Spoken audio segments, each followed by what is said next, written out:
ನಮಸ್ತೆ ರೈತ ಮಿತ್ರರೇ. ಈ ಒಂದು ಚಿತ್ರಣದಲ್ಲಿ ನನ್ನ ವಿಡಿಯೋದಲ್ಲಿ ತೋರಿಸ್ತಿರೋಂಥ ಗಿಡ ಸಾಕಷ್ಟು ರೋಗಕ್ಕೀಡಾಗಿದೆ.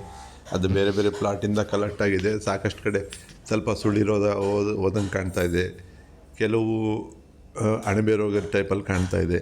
ಸಾಕಷ್ಟು ರೋಗ ಇವಾಗ. ಅದಕ್ಕೆ ಮೇನ್ ಕಾರಣ ಏನಪ್ಪ ಅಂತಂದರೆ, ನಾವು ಬೇರೆ ಬೇರೆ ಪ್ರದೇಶಗಳಿಂದ ತರಂಥ ಸಸಿ ಗಿಡ ಏನು ತರ್ತೀವಲ್ಲ, ಅದರಿಂದನೂ ರೋಗ ಹರಡೋದು ತುಂಬ ಒಂದು ನಾರ್ಮಲ್.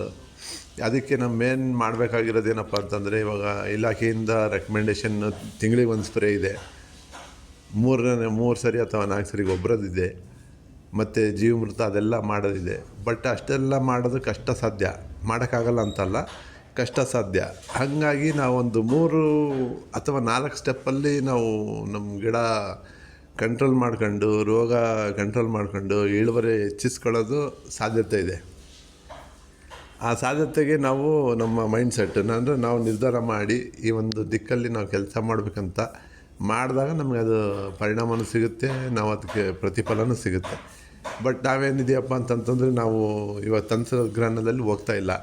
ಇವತ್ತಿನ ಒಂದು ಚಾಲೆಂಜಸ್ ಏನಿದೆ, ಇವತ್ತಿಂದ ನಮಗೆ ಬೇಡಿಕೆ ಏನಿದೆ ಅಂತ ನೋಡ್ತಾ ಇಲ್ಲ. ನೀರು ಕಡಿಮೆ ಆಗ್ತಿರೋದು, ಮತ್ತು ಭೂಮಿಯಲ್ಲಿ ನೀರು ಹಿಡಿಯೋಂಥ ಶಕ್ತಿ ಕಡಿಮೆ ಆಗ್ತಿರೋದು, ನಾವು ಸರಿಯಾದ ಪ್ರಮಾಣದಲ್ಲಿ ಗೊಬ್ಬರ ಕೊಡದೇ ಇರೋದು.